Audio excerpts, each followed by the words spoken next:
Nessa terça-feira temos o início da 17ª rodada do Campeonato Brasileiro e também temos o início dos playoffs da Sul-Americana. Os terceiros colocados da Libertadores são rebaixados para disputar um confronto ida e volta contra os segundos colocados da Sul-Americana. É uma oportunidade para quem ficou na segunda colocação da Sul-Americana em continuar na competição. E esse vai ser o caso dos brasileiros. Nós temos o Internacional, Bragantino, Atlético Paranaense e Cuiabá foram os brasileiros segundos colocados. Se não me falha a memória, nessa terça-feira a gente vai conhecer o primeiro confronto aqui do Internacional contra o Rosário Central.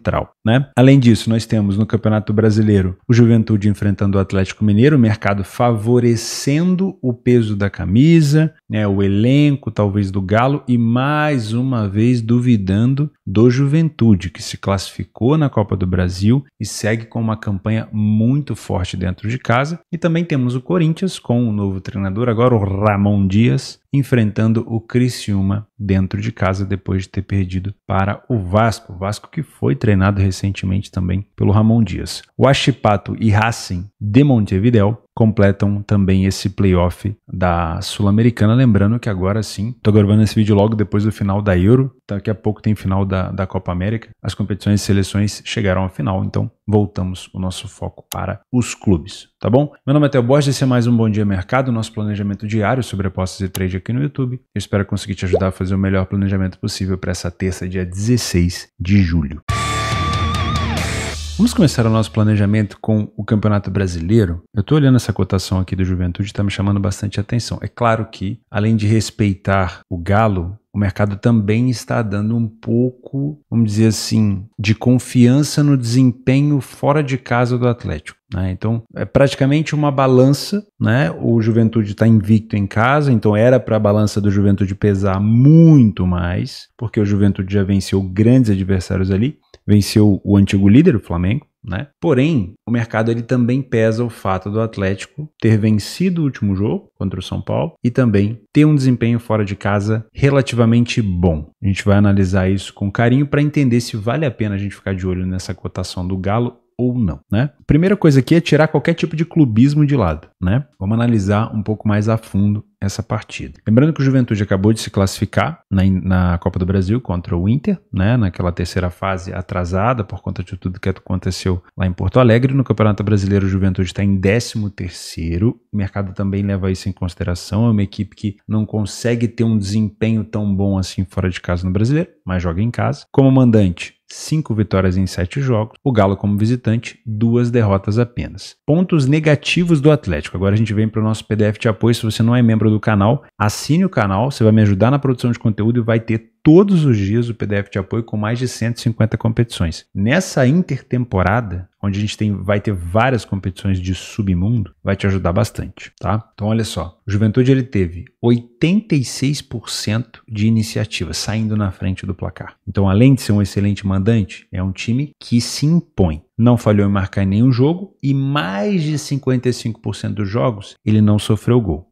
É uma defesa também muito sólida. Marca 4 vezes mais do que sofre. O Atlético, ele tem sim bons números fora de casa, somente 2 derrotas, porém, o número de gols sofridos do Galo já é mais elevado, muito por conta da goleada, por exemplo, que sofreu contra o Vitória fora de casa, Então, se a gente olhar o saldo do Galo na competição total, o que eu acho realmente muita coisa, o Galo foi uma das equipes que mais sofreu gol. Ele só não sofreu tantos gols quanto o Vitória, que sofreu 25. O time do Fluminense sofreu 24, o Goianiense sofreu 24 e o Galo sofreu 24. Para uma equipe desse calibre, que ainda tem muito a contratar, acho eu, mas desse calibre, é muito gol sofrido. E teve aquela sequência, Contra o Flamengo, Palmeiras, Botafogo, Vitória, isso prejudicou bastante o saldo do Galo. Mas é um time que fora de casa, teoricamente, não perde tanto, Não pontuou assim em todos os jogos igual a Juventude, mas não perde tanto. Tem um bom ataque? Tem. Marca gol em todos os jogos? Não necessariamente. Falhou em marcar ali em quase 30% deles. Mas marcou ali uma média quase que de gol e quase 2 gols por jogo. Quase 2 gols por jogo. Mas tem sofrido a mesma quantidade de gols marcados, Em relação ao aproveitamento, o time da Juventude tem praticamente o mesmo número de finalizações no alvo para marcar um gol que o Galo. Então aqui, nesse ponto, paridade, né? O primeiro tempo do Juventude é melhor, não perdeu nenhuma primeira etapa ainda no seu campo, venceu mais de 40%, marcou 3 vezes mais gols do que sofreu. O Galo já tem mais derrotas, mais gols sofridos, né? Então, aqui a gente tem, pelo menos no primeiro tempo, uma superioridade do Juventude. Isso pode fazer com que, para você que é um trader, uma correção de preço no Atlético seja plausível, desde que você, durante o jogo, esteja encontrando uma oportunidade. É bom lembrar que o Juventude não é uma equipe de proposição de jogo. Não é uma equipe que vai ficar amassando o adversário. Ele tem iniciativa, mas ele não vai ficar empurrando o adversário para trás. Então, se o Galo jogar de maneira um pouco mais reativa, se ele escolher jogar dessa forma, ele vai tirar um pouco do jeito que o Juventude gosta de jogar, que talvez seja mais reativo, ou seja, ele vai forçar o Juventude a subir linha, a tentar propor mais o jogo, e ele sim vai se comportar de uma maneira reativa, que é um jeito que ele sabe jogar muito bem, tá? O Galo de maneira reativa é perigoso, então ele pode surpreender o Juventude dependendo da situação. No segundo tempo, a gente já tem melhora do Galo na parte ofensiva, marca mais gols que sofre, mas ainda assim uma quantidade de gols sofridos muito alta. Juventude sofre poucos gols, só que o número de vitórias das duas equipes fica mais ou menos parecido. Ainda é um bom Juventude, mas fica meio parecido. Jogos do Juventude em casa. O over 1,5 é muito mais plausível que o 2,5. Jogos do Galo fora, o 2,5 já aparece com muita frequência. Então eu ficaria num cenário de pelo menos 2 gols, tá? Nesse momento uma cotação de 1,44, que não é uma cotação... Quando eu falo que não é uma cotação ruim, não estou indicando para você entrar nessa cotação agora. Quer dizer que ela tem um potencial muito rápido de corrigir e já ter uma cotação um pouquinho melhor, tá? Vamos ver mais alguma coisa aqui, ó. A maioria dos gols marcados pelo Galo são no segundo tempo, final do segundo tempo. Juventude não sofre tanto nesses momentos. E a maioria dos gols marcados pelo Juventude são no final e no início do primeiro e do segundo tempo, respectivamente, e no finalzinho do jogo. Então, final de jogo, o Galo também sofre gol ali, final de jogo pode ser um cenário interessante para over limite. Olha que curioso, o Juventude, que é um time que ainda não perdeu em casa, que costuma sair na frente em mais de 80% dos jogos, ele não tem uma característica de propor jogo. Então dá para ver aqui, ó, ele tem poucos escanteios, a maioria dos jogos ele não termina com mais escanteios no jogo. Já o Galo sim, né? Então, provavelmente, se o Galo tiver que propor jogo contra o Juventude, o Galo vai dar ao Juventude o estilo que o Juventude mais gosta, certo? É um domínio do jogo pro Galo? Pode ser, pode passar essa impressão, mas tem que tomar muito cuidado, porque o Juventude não é besta, tá? Em relação a cartões, o Galo é uma das equipes que mais tem sofrido cartões fora de casa. Vale ficar de olho nisso, principalmente porque o jogo é na casa do adversário, a gente pode ter um jogo mais truncado, o Juventude é uma equipe mais reativa, se estiver na frente do placar, pode usar do contra-ataque, então pode ser sim um cenário cabível aqui para cartões, tá? Olhando para essa cotação, eu vejo uma cotação do Galo um pouco mais baixa do que deveria, não vou colocar dinheiro a favor da Juventude, mas essa cotação do Galo poderia estar um pouquinho mais alta,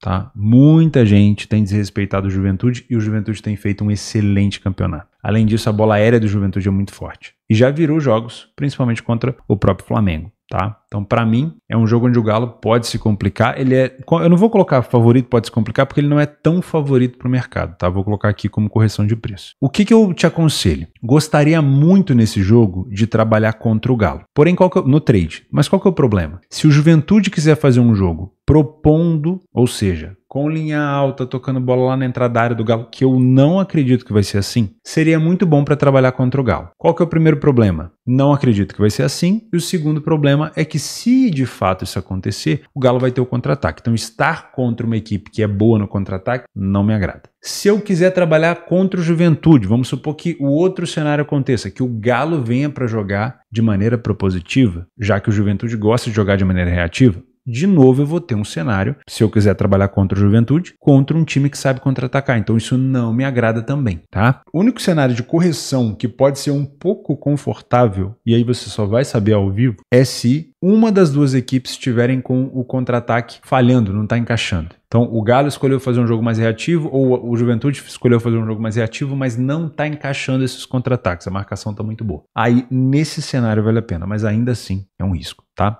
Para mim, é um jogo para pelo menos 2 gols. Não duvido de um ambas marcas. O Galo tem sofrido gol fora de casa com bastante frequência. A média de gols sofridos do Galo é alta, tanto no primeiro quanto no segundo tempo. O Juventude tem tido poder de reação, de virar jogo, então se sair atrás atrás vai vir para cima e pode dar espaço para o Galo, que é bom de contra-ataque. Theo, qual que é o melhor cenário para gols aqui? Como os dois jogam bem de maneira reativa, tanto faz. Quem estiver na frente do placar, tá? É claro que o Juventude, ganhando mais uma em casa momentaneamente, talvez escolha ficar um pouco mais retraído. Mas se o Galo se expor demais, vai acabar dando espaço. Tá? Para mim, jogo difícil, perigoso, jogo para tomar gol contra a posição, toma cuidado, e não duvido de pelo menos 2 gols aqui e também não duvido de um ambas marcas. Corinthians e Criciúma, Corinthians estreando Ramon Dias, provavelmente não sei se já vai estar na frente da equipe, mas provavelmente já deve treinar a equipe contra o Criciúma, pelo menos um treino deve dar, né, contra o Criciúma. Não é um Corinthians muito bom dentro de casa, né? O Corinthians, de maneira geral, tem apenas 2 vitórias, porém só teve uma derrota. O Corinthians está aqui na 17ª colocação, não tem um bom saldo de gols, o saldo de gols do Corinthians é péssimo, menos 10, porém não é uma equipe que perde tanto em casa, né? Se não me falha a memória, o Botafogo foi a única equipe que conseguiu vencer o Corinthians na Arena do Corinthians, se não me falha a memória, tá? E o Criciúma vem fora de casa com apenas 2 vitórias. O último jogo do Criciúma fora foi uma derrota contra o Vitória e uma derrota contra o São Paulo. A última vitória foi contra o Atlético Goianiense. Nos últimos jogos, o Criciúma empatou com o Fluminense, perdeu para o Vitória, venceu o Cruzeiro e empatou com o Internacional. Não é uma sequência tão ruim, tá? Mas também não é tão boa.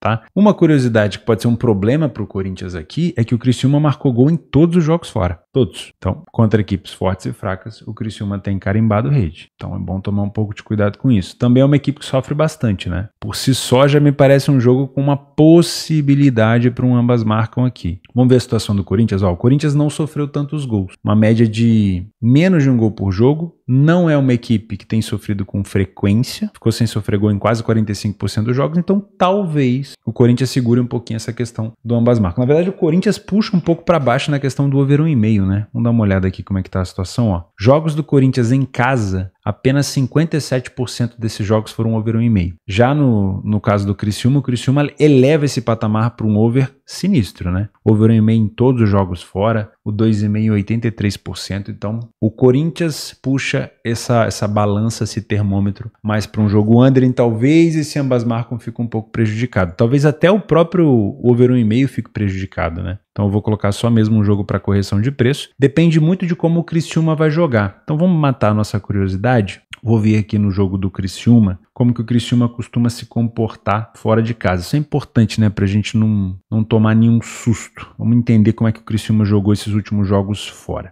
Criciúma e Atlético Paranaense, derrota por 3-1. Criciúma praticamente não ficou com a bola. Tá? Marcou aqui de contra-ataque, mas praticamente não ficou com a bola. Vamos para o próximo. Criciúma e Atlético Goianiense. Aqui o Criciúma também não fez um jogo dominante, praticamente marcando de contra-ataque. Esse último gol aqui foi de falta, não tinha goleiro, né? Era um jogador da linha no gol. São Paulo Criciúma mais uma vez, ó. Criciúma jogando sem a bola, mais reativo. Vitória Criciúma. Criciúma de novo marcando gol de contra-ataque sem dar padrão. Enfim, é o cenário, tá? Então é mais ou menos isso. Provavelmente a gente vai ver um Corinthians mais dominante, tendo mais a bola, empurrando o adversário para trás. Isso pode te dar uma possibilidade para trabalhar contra o Criciúma. Tomar um pouco de cuidado, porque em alguns momentos o Criciúma costuma achar os seus golzinhos de contra-ataque. Em alguns momentos não, né? Em todos os jogos fora de casa. Contra o Vitória, contra o São Paulo, contra o Atlético Goianiense, contra o Atlético Paranaense. Todos esses jogos o Criciúma conseguiu fazer o seu gol. Então, tomar um pouco de cuidado com isso, mas se o Corinthians estiver de fato bem treinado defensivamente para neutralizar esses contra-ataques, pode ser um jogo para lei ao time do Criciúma, tá? Vamos para a Sul-Americana? Vamos falar de Sul-Americana. Começar com o Huachipato e... Pô, mas esse jogo aqui é muito complicado. Eu vou deixar ele para complementar. Porque, quer ver, ó? O Racing, ele ficou na segunda colocação do grupo do Corinthians. Deixa eu ver se eu consigo colocar aqui, ó, pra gente ver junto. Aqui, ó. O Racing ficou na segunda colocação no grupo do Corinthians. Não foi um time ruim. 3 vitórias e uma derrota, saldo de 2, não foi um time ruim, tá? E vai pegar o Huachipato, que ficou no grupo do Grêmio, né? Se não me falha a memória, o Huachipato chegou a vencer o Grêmio em Porto Alegre ainda quando estava lá. Depois ele venceu o Estudiantes, foi uma derrota assim surpreendente, chegou a somar, foi isso mesmo. Ele somou 8 pontos. Ele só não se classificou mesmo porque na volta acho que o Grêmio conseguiu vencer ele no Chile. Então não é um time bobo, tá? Mas aqui, como é o jogo ida e volta, o mercado dando um pouco de favoritismo aqui pro Huachipato. Rosário Central e Inter. Aqui a gente pode utilizar até um pouco do PDF de apoio, ó. trouxe jogos do Rosário Central dentro de casa, no Campeonato Argentino, e trouxe jogos do Inter no Campeonato Brasileiro fora de casa. O Inter acabou de ser eliminado da Copa do Brasil pelo Juventude, eliminado numa terceira fase, ou seja, cedo. Isso obviamente faz diferença no cofre do clube, né? E isso vai causar uma pressão um pouco maior. É muito importante que o Inter não volte desclassificado. O que eu quero dizer com isso? Pô, o Inter não pode tomar uma goleada, não pode ter um jogador expulso cedo e tomar um vareio, porque depois para resolver em casa fica difícil. O Inter já voltou ao Beira-Rio, não conseguiu vencer o Vasco, não conseguiu vencer o Juventude, né? O Inter precisa voltar a vencer em casa, mas agora joga fora. Então, é um jogo tenso. Jogar na Argentina é sempre difícil. O Rosário Central não tem muitas vitórias em casa, é verdade, vem de 4 jogos sem vencer, mas não é uma equipe que toma tanto gol. Então, me parece um jogo mais amarrado, um jogo mais... enfim, jogo de Copa, né? Jogo parelho de Copa. Para mim, não vou inventar moda pensando em gols, até porque é jogo de ida. Então, para mim, é jogo para correção de preço, pra gente ficar olhando muito mais o mercado do que propriamente ficar sedento atrás de gol. Porque um gol aqui de qualquer uma das duas equipes não faz o jogo abrir. 1-0 pro Internacional não elimina o Rosário, porque ainda tem o jogo da volta. 1-0 pro Rosário não elimina o Internacional, pelo contrário, o Internacional decide em casa. Então, 1-0 aqui não faz o jogo abrir. 2 gols de diferença, 2-0, 3 gols de diferença, aí esquece protocolo. Aí, com 3 gols de diferença, o jogo pode abrir. 2 gols pro Rosário, o Inter até sai um pouco pro jogo, mas eu não sei se o Rosário vai buscar contra-ataque. Então, eu não criaria expectativa para jogo over, tá? Inclusive, o under tá bem esmagado aqui, ó. Bem esmagado, tá? Para mim é um jogo mais para correção de preço. O que a gente pode ter de jogo complementar aqui, ó? A FA Cup da China, não. Liga do México é sempre interessante, ó. O Atlas, Pachuca, Querétaro, jogos interessantes para trabalhar aqui para jogo complementar, principalmente pelo horário, né? Para quem não tem tempo de trabalhar os jogos à tarde. Copa do Paraguai, tá cedo. Venezuela, ó, tem o Zamora, já tem o Táchira. A gente vai ter que se acostumar com essa grade aí, agora nessa pausa, né, de férias das equipes. E eu fico por aqui. Esse é o nosso planejamento. Tô muito curioso para assistir esses 2 jogos do Brasileiro, realmente. E pode ser uma boa oportunidade também esse jogo do Internacional, muito por conta de não ser aquele jogo, né, laicar. Tem tudo para ser um jogo mais administrado, talvez com uma leitura um pouco mais serena, né? É isso, meus amigos. Muito obrigado pela companhia de vocês. Espero que seja um bom dia de trabalho por aí. A gente se vê amanhã. Até a próxima.